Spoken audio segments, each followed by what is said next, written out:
नमस्कार विद्यार्थी आणि पालक मित्रांनो, स्वागत आहे तुमचं परत एकदा आपल्या यूट्यूब चॅनलमध्ये। तर पहा, आज आपण सविस्तर चर्चा करणार आहोत जे काय महाराष्ट्र स्टेट आहे, इथून जी काय तुमची 85% स्टेट कोट्याची काउन्सिलिंग होते ना, तर यामधून जे काय गव्हर्नमेंट BAMS कॉलेज पार्टिसिपेट करतील तर ते सर्वात कमी कट ऑफवर किती नीट स्कोर ऑल इंडिया रँकवर अलॉटमेंट झालं। 2022चा सर्वात कमी कट ऑफ किती होता, त्याचबरोबर 2023 साठी सर्वात कमी कट ऑफ कॅटेगरी वाईज किती होता, किती ऑल इंडिया रँक आणि नीट स्कोरवर अलॉटमेंट झालं होतं, त्याचबरोबर 2024 साठी समजा किती ऑल इंडिया रँक जो आहे तो तुम्ही BAMS साठी एक्सपेक्टेड घेऊन चलू शकता। तर याबद्दल आपण या छोट्याशा व्हिडिओमध्ये डिटेलमध्ये सविस्तर चर्चा करणार आहोत। तर तुम्ही पूर्ण व्हिडिओ पहा, तुमचा प्रत्येक डाऊट जो आहे तो या ठिकाणी सॉल्व्ह होऊन जाईल।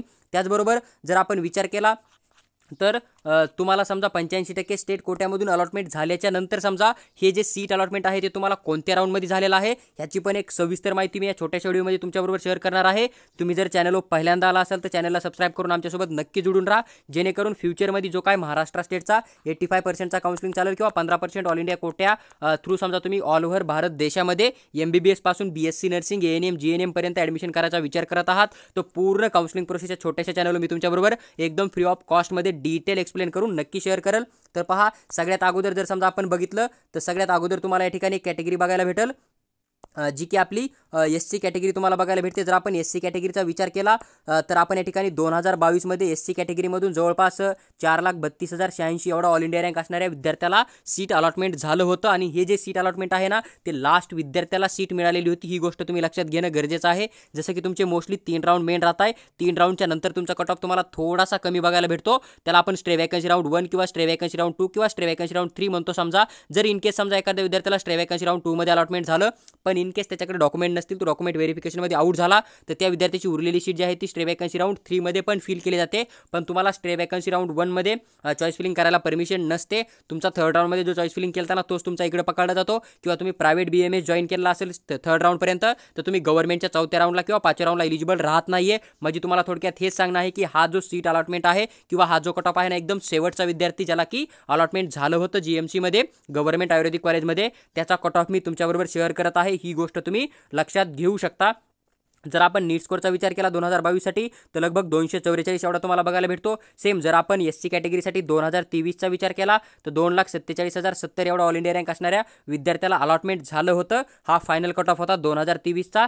जवळपास जर तुम्ही या ठिकाणी मार्क बघितले तर 389 एवढा तुम्हाला नीट स्कोर बघायला भेटतो। 2024 साठी जर समजा तुम्ही विचार करत आहात एक्सपेक्टेड कट ऑफचा, हा जो ऑल इंडिया रँक राहील ना 2023चा, याला तुम्ही एक्सपेक्टेड कट ऑफ घेऊन चलू शकता। मी तुम्हाला 2023 पेक्षा कमी ऑल इंडिया रँकवर अलॉटमेंट होऊ शकतं असं का बरं बोलत आहे एक्सपेक्टेड कट ऑफ मध्ये, कारण जवळपास MBBS चे 10 कॉलेजने जे आहे ते अप्लाय केलं आहे, यामधील 6 जरी गव्हर्नमेंटचे कॉलेज स्टार्ट झाले समजा, तरी तुमचा कट ऑफ जो आहे तो BAMSचा पण कट ऑफ जो आहे तो खात्रीशीर खाली येऊ शकतो। ही पण गोष्ट तुम्ही लक्षात घेऊ शकता, कारण 10 पैकी 6 जरी कॉलेज आले तरी जवळपास त्या ठिकाणी 100चा इंटेक कॅपॅसिटी जरी पकडला तरी 600 जागा त्या ठिकाणी इन्क्रीज होतील। आणि त्या 600 जागा जरी MBBSच्या वाढल्या तर BAMS गव्हर्नमेंटचा पण कट ऑफ जो आहे तो थोडक्यात नक्की कमी येऊ शकतो। तर या ठिकाणी तुम्ही जवळपास 2,50,070 एवढा ऑल इंडिया रँक जो आहे तो तुम्ही या ठिकाणी एक्सपेक्टेड घेऊ चलू शकता, किंवा मग जो काय 2023चा होता ना, तोच तुम्ही या ठिकाणी एक्सपेक्टेड नक्की घेऊन चलू शकता।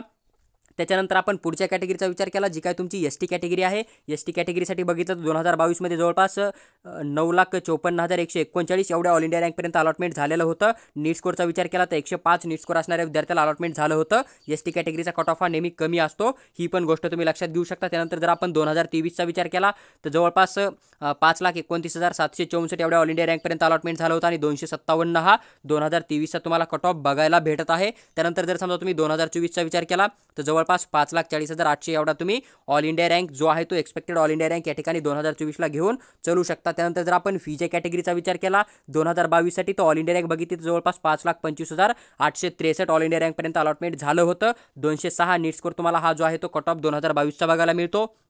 2023चा आपण विचार केला तर जवळपास 2,44,545 ऑल इंडिया रँकपर्यंत अलॉटमेंट झालेलं होतं। 391 हा फीचे कॅटेगरीचा कट ऑफ होता 2023चा। 2024 साठी तुम्ही या ठिकाणी 2,55,600 एवढा all India rank expected cut ऑफमध्ये घेऊन चलू शकता, यापेक्षा खाली पण येऊ शकतो, ही पण गोष्ट तुम्ही लक्षात घेऊ शकता। कारण 14 कॉलेजनं जे आहे ते अपील केलेले आहे, 14 पैकी जर समजा पूर्णच्या पूर्ण कॉलेजला परमिशन मिळत आहे तर कट ऑफ आहे तो थोडा बहुत BAMSचा खाली पण येऊ शकतो। MBBS वर जास्त अफेक्ट नाही करणार, पण BAMSचं कसं राहतं, जर नवीन कॉलेज येतं आणि बहुत सारे विद्यार्थी जर समजा ड्रॉप करतील 2025 साठी, तर मग BAMSच्या आणखीन सीट वॅकंट राहतील समजा, तर मग कमी स्कोर आलेल्या विद्यार्थ्यांना ते अलॉटमेंट केलं जातं, ही पण गोष्ट एक मायने रखती। त्यानंतर जर समजा आपण बघितलं NTB साठी तर जवळपास 2022 साठी 4,20,204 एवढा तुम्हाला ऑल इंडिया रँक बघायला भेटेल. 249 जो आहे तो नीट स्कोर बघायला मिळतो. 2023चा विचार केला तर जवळपास 2,37,030 तुम्हाला जो आहे तो या ठिकाणी ऑल इंडिया रँक बघायला भेटतो आणि 396 जो आहे तो तुम्हाला या ठिकाणी नीट स्कोर बघायला भेटतो. त्यानंतर जर तुम्ही पुढचा विचार केला तर जवळपास या ठिकाणी 2,40,500 एवढा तुम्ही 2024 साठी समजा एक्सपेक्टेड ऑल इंडिया रँक घेऊन चलू शकता. त्यानंतर जर पुढची कॅटेगरी बघितली जी की आपली NTC कॅटेगरी आहे ते समजा 2022 मध्ये जवळपास 4,91,992 पर्यंत अलॉटमेंट झालं. ऑल इंडिया रँकनुसार नीट स्कोर बघितला तर 219 तुम्हाला बघायला भेटतो. त्यानंतर 2023चा जर विचार केला तर जवळपास 4,14,667 पर्यंत तुम्हाला अलॉटमेंट झालेलं बघायला भेटतं. आणि तुम्ही जर समजा नीट स्कोरचा विचार केला तर 302 तुम्हाला या ठिकाणी कट ऑफ बघायला भेटतो. आणि हा जो कट ऑफ आहे तो CET सेल जे ऑफिशियल कट ऑफ रिलीज करते ना आपल्याला शेवटी ॲडमिशन क्लोज झाल्याच्या नंतर पूर्ण ॲडमिशन कट ऑफ डेट गेल्याच्या नंतर तर त्या PDF मधून हा कट ऑफ मी तुमच्याबरोबर शेअर करत आहे. तुम्हाला जर काही डाऊट येत असेल तर तुम्ही CET सेलचा जो कट ऑफचा लिस्ट राहतो ना 2022 किंवा 2023चा तो डाउनलोड करून त्या ठिकाणी तुम्ही कॅटेगरी वाईज चेक करू शकता. हा ऑल इंडिया रँक तुम्ही जर सर्च करणार तुमच्या कॅटेगरीमधून तर तुम्हाला खात्रीशीर त्या ठिकाणी हा विद्यार्थी अलॉटमेंट झालेला नक्की दिसून येईल. जर आपण 2024 साठी एक्सपेक्टेड घेतला तर जवळपास 4,10,000 तुम्ही एवढा ऑल इंडिया रँक या ठिकाणी एक्सपेक्टेड ऑल इंडिया रँक घेऊन चलू शकता. त्यानंतर जर आपण NTD कॅटेगरीचा विचार केला 2022 मध्ये जवळपास 2,20,418 ऑल इंडिया रँकपर्यंत अलॉटमेंट झालेलं होतं. जर आपण स्कोरचा विचार केला तर 366 एवढा कट ऑफ तुम्हाला बघायला भेटतो. पण ते जर समजा आपण 2023चा विचार केला तर जवळपास 3,22,038 एवढा तुम्हाला ऑल इंडिया रँक बघायला भेटेल.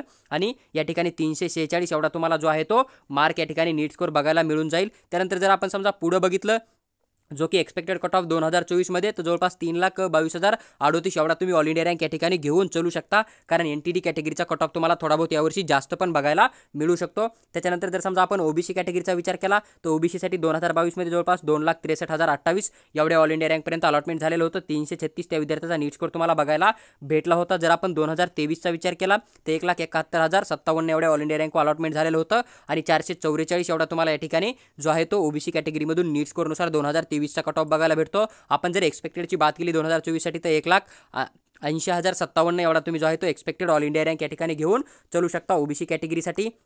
देन नंतर आपण जर समजा EWS कॅटेगरीचा विचार केला तर जवळपास 2,90,280 पर्यंत अलॉटमेंट झालं होतं 2022 मध्ये ऑल इंडिया रँकनुसार. त्यानंतर 319 एवढा नीट स्कोरनुसार कट ऑफ होता. 2023चा विचार केला तर 1,56,323 तुम्हाला जो आहे तो ऑल इंडिया रँकनुसार 2023चा कट ऑफ बघायला भेटला होता. 456 जो आहे तो नीट स्कोर होता. आणि 2024 साठी तुम्ही 1,60,000 एवढा तुम्ही ऑल इंडिया रँक जो आहे तो एक्सपेक्टेड या ठिकाणी घेऊन चलू शकता समजा BMSच्या अलॉटमेंटसाठी. नंतर ओपन कॅटेगरीचा विचार केला 2022 मध्ये जवळपास 2,97,730 एवढा तुम्हाला ऑल इंडिया रँक बघायला भेटला होता. 314 हा फायनल कट ऑफ होता ओपन कॅटेगरीचा गव्हर्नमेंटचा 2022चा. 2023चा आपण विचार केला तर 1,75,557 एवढा ऑल इंडिया रँक बघायला भेटत होता. 440 जो आहे तुम्हाला या ठिकाणी नीट स्कोर बघायला भेटत होता ओपन कॅटेगरीमधून. त्याच्यानंतर जर आपण सविस्तर विचार केला तर जवळपास 1,90,000 जो आहे तो तुम्हाला या ठिकाणी ओपन कॅटेगरीमधून एक्सपेक्टेड कट ऑफ तुम्ही या ठिकाणी 2024 साठी समजा गृहीत धरू शकता. त्यानंतर जर समजा आपण ऑदर रिझर्वेशनमध्ये बघितलं डिफेन्स 1 साठी तर जवळपास 3,97,232 एवढा तुम्हाला ऑल इंडिया रँक बघायला भेटला होता. 260 हा तुम्हाला एक्सपेक्टेड जो की लास्ट इयरचा लो कट ऑफ गेलता ना 2022चा तो बघायला भेटला होता.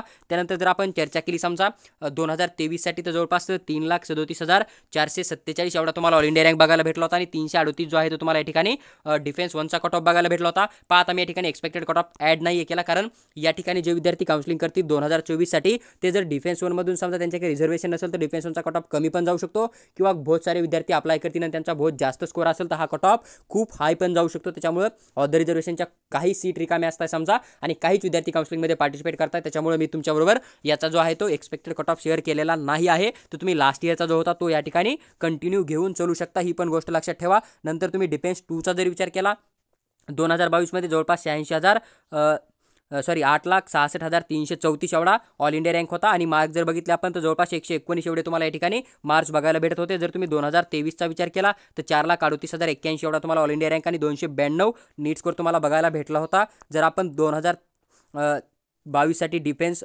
3चा जर विचार केला तर जवळपास 5,65,567 एवढा ऑल इंडिया रँक बघायला भेटला होता. आणि 192 जो आहे तो तुम्हाला नीट स्कोरनुसार कट ऑफ बघायला भेटला होता. त्यानंतर आपण 2023चा विचार केला तर जवळपास 21,366 ऑल इंडिया रँक बघायला भेटला होता आणि जवळपास 153 एवढा नीट स्कोर तुम्हाला बघायला भेटला होता. फिजिकल हँडिकॅपचा या ठिकाणी जो कट ऑफ आहे तो तुम्ही पूर्णपणे इग्नोर करू शकता, कारण जस्ट तुम्ही नीट एक्झाम क्वालिफाय जरी झाले असेल म्हणजे 2024 मध्ये तुमचा 129 एवढा जरी स्कोर असेल ना, तरी तुम्हाला MBBSचं गव्हर्नमेंट कॉलेज पण अलॉटमेंट होऊ शकतं. ही गोष्ट तुम्ही या ठिकाणी लक्षात घेऊ शकता. आता ह्या विद्यार्थ्यांनी BMS का निवडला हे त्यांना माहिती. इथं खूप जास्त कट ऑफ दिसतोय, पण जर तुम्ही फिजिकल हँडिकॅपमधून येताय आणि तुम्ही फिजिकल हँडिकॅपमधून पूर्ण काउन्सिलिंग करताय, तुम्ही ओरिजिनल डॉक्युमेंट तुमच्यापाशी आहे समजा, तर तुम्हाला जस्ट क्वालिफाय स्कोरवर पण जर तुम्ही ओपनमधून येतात 164 प्लस तुमचा स्कोर येत असेल तर तुम्हाला खात्रीशीर सीट मिळून जाईल. किंवा तुम्ही रिझर्वमधून येताय आणि तुम्ही जस्ट एक्झाम क्वालिफाय केलेला आहे तरी तुम्हाला गव्हर्नमेंट MBBS पण मिळू शकतं. ही गोष्ट तुम्ही लक्षात घेऊ शकता. त्यानंतर जर समजा महाराष्ट्र कर्नाटक बॉर्डर बघितलं तर ऑल इंडिया रँक बघितला आपण 2022साठी तर जवळपास 2,34,751 बघायला भेटतो. 355 नीट स्कोर होता. 2023चा विचार केला तर 2,37,464 तुम्हाला जो आहे तो ऑल इंडिया रँक बघायला भेटला आणि 395 एवढा तुम्हाला नीट स्कोर बघायला भेटतो. तर पहा जो काय BMS गव्हर्नमेंटचा तुम्हाला एकदम लो कट ऑफ 2022चा किती गेला होता, 2023चा किती गेला होता आणि 2024 मध्ये तुम्ही किती ऑल इंडिया रँक जे आहे ते एक्सपेक्टेड घेऊन चलू शकता. त्याच्याबद्दल मी तुमच्याबरोबर एक सविस्तर इन्फॉर्मेशन शेअर केली आहे. तुम्हाला व्हिडिओ आवडला असेल तर लाईक करा आणि चॅनलला सबस्क्राईब करून आमच्यासोबत नक्की जोडून राहा. त्याचबरोबर जर तुम्हाला आमची पेड काउन्सिलिंग जॉईन करायची असेल तर तुम्ही व्हॉट्सअपवर मेसेज करा. आम्ही तुम्हाला पेड काउन्सिलिंगबद्दल पूर्ण सविस्तर इन्फॉर्मेशन शेअर करू. त्याचबरोबर जर समजा आमचा एक पर्सनल गाईड कोर्स आहे, तुम्हाला स्वतः वैयक्तिक कॉलवर बोलून आमच्याकडून पूर्ण इन्फॉर्मेशन हवी असेल, तुमचे पूर्ण 2024ची ॲडमिशन प्रोसेस कंप्लीट होईपर्यंत जे काही डाऊट येतात ते डाऊट पूर्ण सॉल्व्ह करून घेणं असेल तर आमचा एक पर्सनल गाईड कोर्स आहे. किंवा येणारी प्रत्येक अपडेट जर तुम्हाला कोणत्या पण कोर्सबद्दल पर्सनली हवी असेल स्टेटची आणि ऑल इंडियाची तर आमचा एक पर्सनल गाईड कोर्स आहे. 500 रुपीज तुम्हाला चार्ज बघायला भेटतो. तुम्ही व्हॉट्सअपवर पेमेंट करून आम्हाला स्क्रीनशॉट टाका. आम्ही तुम्हाला त्या ठिकाणी पूर्ण सविस्तर इन्फॉर्मेशन नक्की शेअर करू.